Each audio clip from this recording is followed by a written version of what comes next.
Prime time show. Coming to you live on FM 105.5 and AM 660 The Answer, and we're back in the Mercury Free Broadcasting Studio Complex tonight after a wild night at Cafe Positano. 407-774-8255 is the number. I am Christopher Hart, along with the chairman of the board, Mike McBath, and David Levitt, Refresh Computers, and of course he's running for the Florida House. He's in the studio with us today.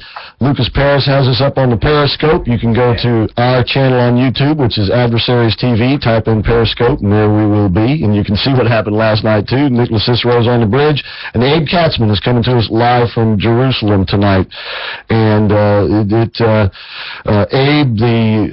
going on, this is the annual meeting at the UN where all the leaders, heads of state, come and make their grand speech and everything. And yesterday we had President Obama speaking in the morning. You had Vladimir Putin speaking in the afternoon, and I don't think you could have gotten two more different perspectives on what's going on in Syria than those two.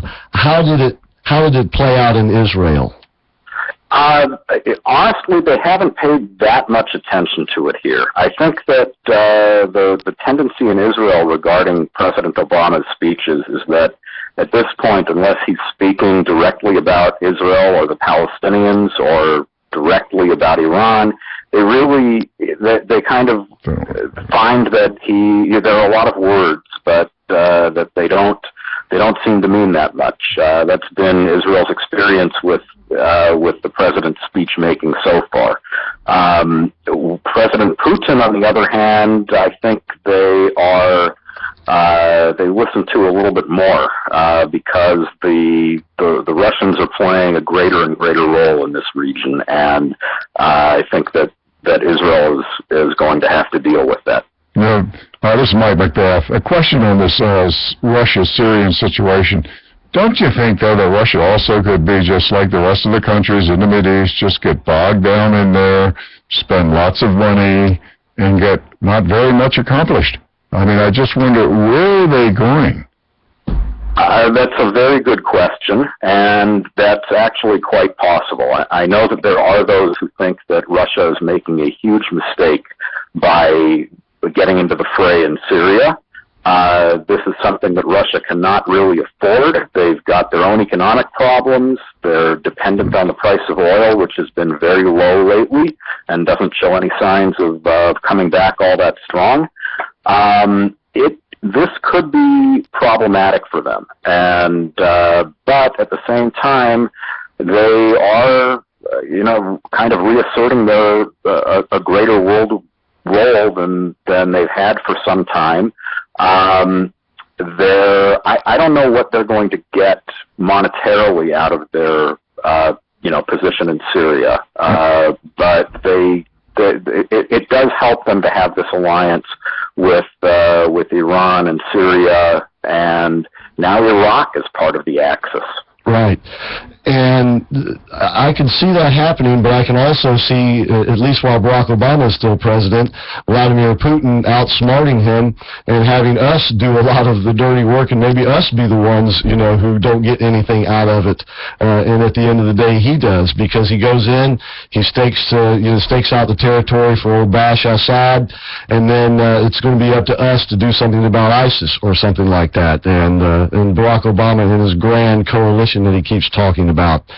So I see what you're talking about. It could be another Afghanistan. Yeah, I just wonder if they just get bogged down, and then as we pointed out, the price of energy worldwide has absolutely crashed, and this has to be a major knock in the pocket of Russia. And here they are building bases in Alaska, building here, building the military. Their people aren't going to be the happiest people in the world. They're not going to be eating well if this just continues on, this military move. Abe? Yeah, I think there's a lot to that. I mean, one thing they are doing is selling an awful lot of weaponry in the region. That's true. So I don't know that it makes up for the expense of trying to put up a new base in Syria or provide. But they're providing tanks to Hezbollah. They're sending all kinds of aircraft and weaponry into Syria. They've got agreements to sell weapons to Iran. they may see this as being a long-term investment. Yeah, indeed, I think you're right about that. And Putin is definitely, aware of the domestic situation, and I think that's part of his motivation is to do these foreign incursions, if you will. And as long as he can get away with blaming the state of the economy on us or other players, he can get away with that. But sooner or later, you're right that the fiddler will have to be paid. His due will come up.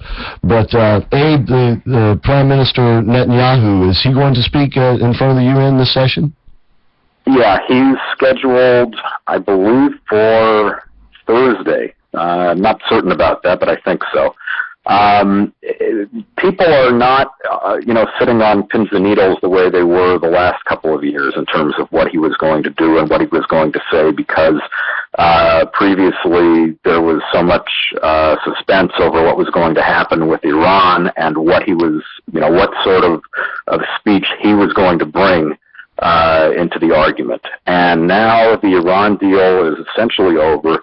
He's probably still going to speak about it. He's probably going to deal with, he'll speak about how the world needs to deal with the aftermath of the nuclear deal. But I think he's also probably going to focus again on things dealing with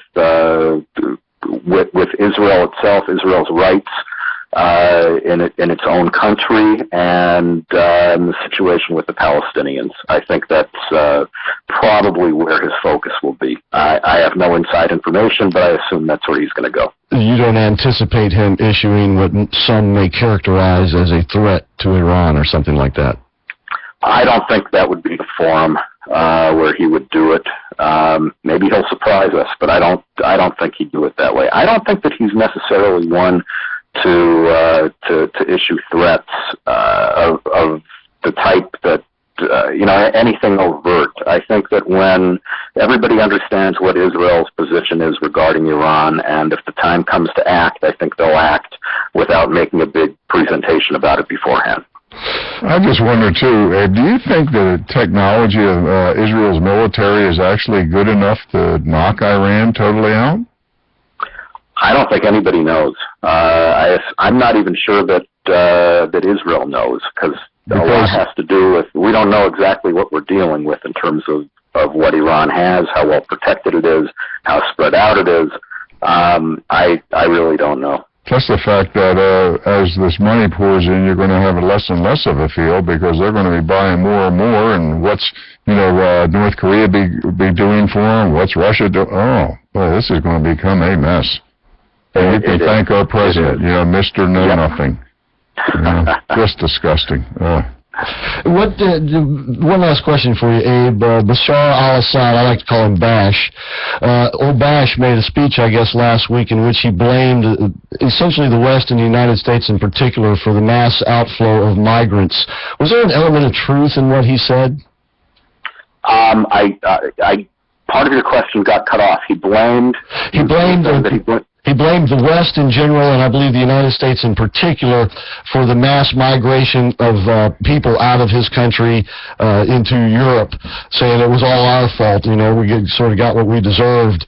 And in a sense, because of Obama's policies, isn't there a degree of truth in that? Well, there's an element of truth, I suppose, but it's really the kind of nervy for him to be making a statement blaming somebody else for the refugee situation. Right. He is half of Syria's population is either dead or fled, and it's not getting any better. I think that I think the U.S. and the West missed an opportunity to set up some kind of safe zones in Syria and avoid this huge emigration into Europe. And even, there's going to be some presence in the United States also. There's really no reason for that. If the U.S. had wanted to, they could have set up areas where the people would not have been in any particular danger. The Syrians in those areas would not have been in any danger. Right. But the U.S. hasn't gone in that direction. All right. All right, Abe, we're going to have to wrap it up with you there tonight and let you get back to the Feast of the Tabernacle, the Sukkot celebration, right? That's right. All right, well, certainly enjoy yourself and have a safe one, and we'll once again be praying for you and Israel, and we'll talk to you next Monday. Excellent. Very much appreciated. Thanks. Thanks for your time. Thank you, sir, and thank you for your time and your wisdom. And once again, folks, you can visit Abe Katsman at his website, abekatsman.com. That's Katsman with an S. We'll go ahead and take a break. When we come back, we'll have more of the American Adversaries Drive Time Prime Time show.